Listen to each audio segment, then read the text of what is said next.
Bonjour à tous et bienvenue sur Dragon Street Photography. Aujourd'hui, nous allons voir la fusion d'exposition ou exposure blending en utilisant les masques de luminance et les objets dynamiques ou Smart Object chez Adobe.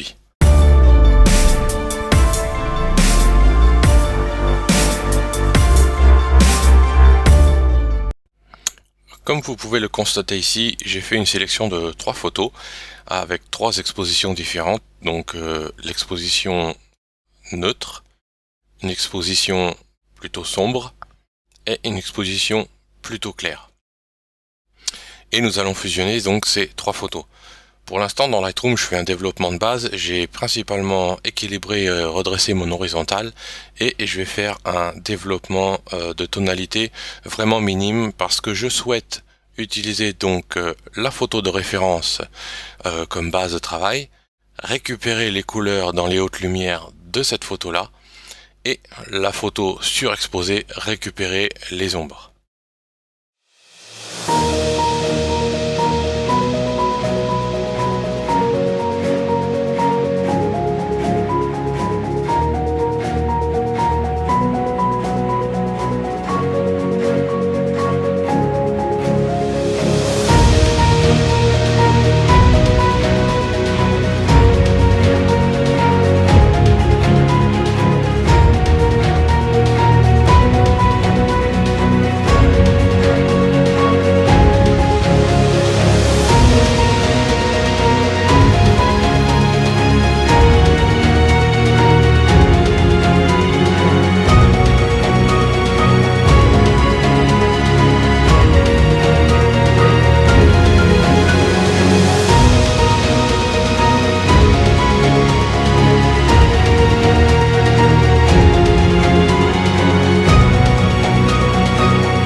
Voilà, donc j'ai basiquement développé mes 3 photos en essayant de respecter justement les objectifs, c'est-à-dire que dans ma photo de base, équilibrer la photo, dans la photo exposition sombre, d'essayer de récupérer le maximum des hautes lumières et des couleurs et des dégradés de couleurs, et dans l'exposition claire, de travailler pour ressortir ici mon avant-plan et donc les zones sombres, tout en laissant les hautes lumières grillées parce que de toute façon c'est pas ce que je vais récupérer de cette photo.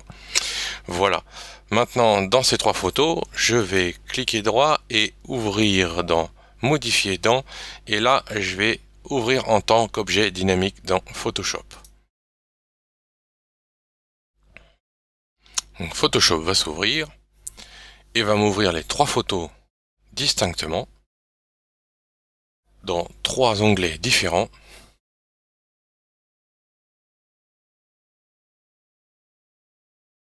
En objet dynamique.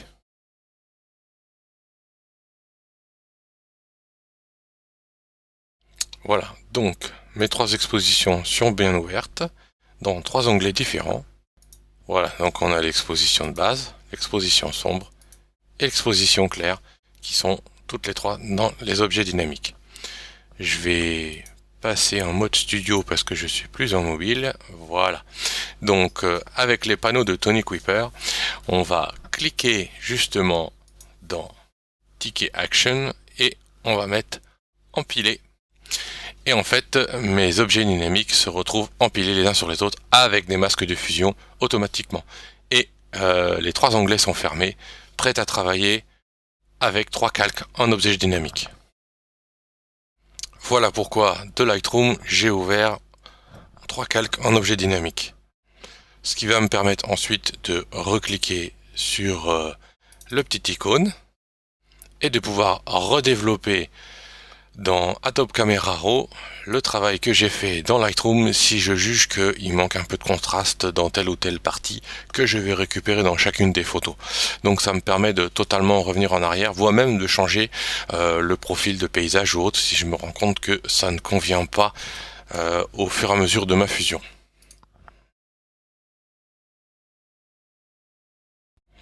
Voilà, maintenant que mes calques sont empilés, je vais les mettre dans l'ordre habituel de mon travail.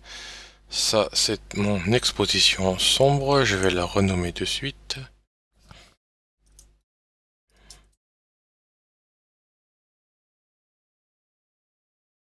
Ça, c'est l'expo clair.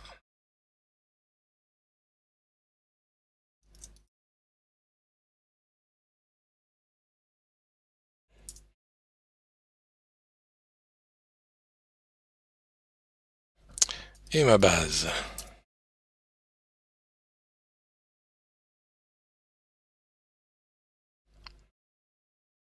Et donc, pour une habitude de travail, je les mets dans cet ordre, base, sombre et clair. Voilà, maintenant nous sommes prêts pour la fusion d'exposition, mais avant tout, je voudrais présenter ou exposer deux petites choses. La première chose, c'est que j'ai fait ces photos sur un trépied pour éviter qu'il y ait le moindre petit désalignement entre les photos. Là, si on regarde mes différents calques, on voit qu'il n'y a absolument aucun décalage, excepté évidemment l'océan. Maintenant, dans les actions de Tony Kuiper, dans le ticket combo V6, aussi bien que dans le ticket combo CX, que je peux ouvrir ici pour vous présenter l'endroit. Voilà. Ici, dans le ticket action, vous avez aligné. Et vous le retrouvez, oups, ici. Voilà, aligné. Ce qui vous permet d'aligner vos calques si nécessaire, si jamais vous les avez fait à main levée ou alors si pour X raison sur un trépied ça a bougé un petit peu. Par contre, ce n'est pas utilisable sur les objets dynamiques. Donc ça c'est un petit inconvénient. Donc vous serez obligé de pixeliser vos photos en allant dans calque, pixeliser les objets dynamiques. Voilà. Autre chose, les trois photos que j'ai faites ici ont été faites avec un stop de décalage. Donc si l'image est très contrastée, je vous conseille d'en faire 3, voire 5. En général, 3 à 5, ça suffit largement. Et pourquoi? Parce que au-delà d'un stop, on va avoir des problèmes de contraste lors de la fusion d'exposition. Donc vous allez voir ce que je veux dire dans quelques instants. Voilà, maintenant, enfin, nous allons attaquer le cœur du sujet. Donc, je souhaite travailler sur ma base, ici. Donc, et j'ai dit que dans mon exposition sombre, je souhaitais récupérer les hautes lumières, et dans mon exposition claire, récupérer donc les zones sombres, plutôt la partie basse, mon avant-plan ici. Donc, pour le fonctionnement du Rapid Max 2, les calculs de masque de luminance se font sur les calques activés, donc visibles. Donc, et comme je veux masquer et récupérer seulement les tons clairs de mon exposition sombre, je vais laisser activer ma base pour réaliser mes calculs. Je vais cliquer sur mon calque d'exposition sombre pour appliquer le masque ici. Donc je lance le calcul des masques de luminance. Il me donne le masque clair 1 par défaut et je vais voir si je peux le restreindre un petit peu. Voilà, ce serait précisément ce que je souhaite récupérer de mon exposition sombre pour récupérer les détails de couleur et de texture de mon exposition sombre. Donc une fois que j'ai fait ça, j'ai deux possibilités. Je peux cliquer sur appliquer et on va voir qu'il s'applique automatiquement, mais il est caché. Donc je juste à le rendre visible et on va voir que ici sur le fond, dans mon zone claire, je récupère bien toutes les textures et toute la colorimétrie. Et même de mes reflets ici. Voilà. une autre manière de faire. Donc je vais cliquer sur le moins ici pour enlever mon calque. Je reviens masquer mon calque d'exposition sombre. Je relance mon calcul. J'ai vu que le ton clair 2 était plutôt pas mal. Le 3, il est un petit peu trop serré, un petit peu trop restreint. Donc je vais rester avec le 2. Et si je veux pouvoir tester différents masques parce que je ne suis pas sûr, je peux passer en mode masque. Ici. Le mode masque va me permettre d'appliquer automatiquement le calcul que j'ai commencé à faire à partir du 1. Donc maintenant que le calcul ici, il a été fait, le premier calcul a été fait, je peux réactiver mon second calque d'exposition sombre et je peux m'amuser à tester en cliquant l'exposition 1 est pas mal, l'exposition 2, 3, 2, 1, donc là c'est pas terrible. Voilà. Donc la 1 ou la 2 vont plutôt très bien. La 2 me donne un petit peu plus de clarté dans mon ciel. Voilà. Donc je reviens à mon exposition ton clair 2 pour créer mon masque. Voilà. Donc ça c'est une façon, donc en utilisant le mode masque, c'est une façon de pouvoir jongler entre les différentes applications automatiques du masque pour tester celui qui convient le mieux. Mais au préalable, je dois le masquer pour lancer le premier calcul. Voilà, je sors du mode masque maintenant. Donc maintenant j'ai récupéré mes couleurs de mes tons clairs et ma texture et je voudrais maintenant ici récupérer la partie sombre pour obtenir tous les détails. Donc je répète l'opération, je clique sur le calque sous-jacent pour générer le premier calcul de mon masque sur tous ces deux calques, donc ma première exposition. Maintenant je clique sur Composite pour lancer le premier calcul et cette fois-ci je ne souhaite pas récupérer les tons clairs mais plutôt les tons moyens sombres ici. Donc je vais plutôt m'orienter vers la zone sombre ici, donc le 1 c'est peut-être un peu trop large. Le 2 est pas mal, le 3 est pas mal. 4, peut-être. 3 ou 4. Donc, comme j'ai fait tout à l'heure, j'oublie pas de revenir sur mon...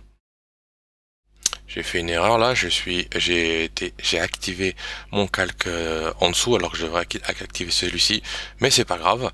Le calcul a bien été fait sur les calques visibles, donc je sélectionne bien mon calque sur lequel je veux appliquer le masque et je fais appliquer. Et mon masque est bien appliqué, pas encore visible, je dois activer mon calque.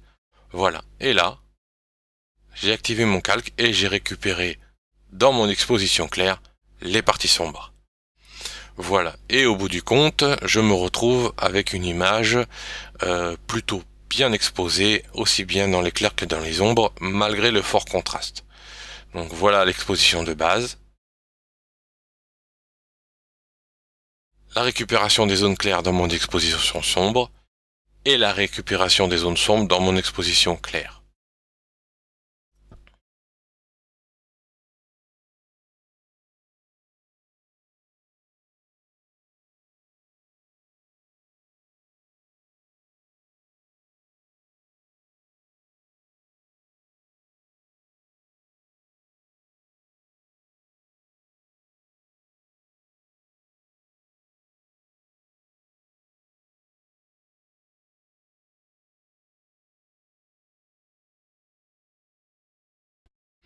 Alors tout à l'heure, je vous ai parlé d'éviter d'avoir des expositions de plus de 1 stop de décalage. Et pourquoi? Parce qu'en fait, si on regarde là la fusion des 3 expositions, si on regarde mon océan, malgré qu'il ait été en mouvement, on peut voir qu'il n'y a pas de fracture dans les dégradés grâce au masque de luminance qui permet une fusion belle et totalement naturelle. Voilà, même dans les couleurs, dans le ciel ou dans mon océan. Je vais essayer de vous montrer, de faire entre guillemets, de pousser l'erreur exprès pour voir pour vous donner une idée de ce que ça fait quand les expositions ont trop de stops de décalage. Alors pour faire cela, je vais utiliser mon objet dynamique que je vais éditer dans Adobe Camera Raw, et mon exposition, je vais faire exprès de la pousser, l'exposition claire, de la pousser beaucoup plus fortement, voilà, pour créer beaucoup plus de décalage avec les autres. Donc là évidemment elle est fortement grillée. Je valide. Voilà. Donc là c'est même bien évident. C'est-à-dire que en récupérant mes expositions sombres, vous voyez les transitions qui sont complètement aplaties et grillées. C'est le cas de le dire. Donc même si on le fait, on le réduit un petit peu. Je vais faire quelque chose de... Voilà, 1,75. On va voir, ça va encore le faire, beaucoup moins. Mais voilà ce qui se passe. On a un espèce d'effet délavé, décontrasté ici, qui n'est plus du tout naturel. Donc voilà pourquoi le fait de garder au maximum un stop de décalage entre les expositions est plutôt important. Après, on perd complètement l'aspect naturel et évidemment l'intérêt d'utiliser les masques de luminance, parce que c'est vraiment l'intérêt d'utiliser les masques luminance, c'est d'avoir une exposition manuelle et le plus naturel possible, sans choc de contraste, sans bordure, sans artefact, etc. Voilà, parce qu'on fusionne la lumière. Voilà, maintenant que ma fusion de base est terminée, je peux créer un calque au-dessus des autres qui fusionne ces trois calques là. Donc je vais sélectionner les trois calques et je peux fusionner les calques visibles en un objet dynamique, ce qui me permettra de retoucher, de retravailler, de revenir sur mes réglages que j'aurais fait dans Photoshop. Voilà, donc ça correspond à la somme de la fusion de mes trois calques ci-dessous, qui est aussi en objet dynamique. Et maintenant je peux développer mon image comme je l'aurais fait avec une seule avant l'opération de fusion.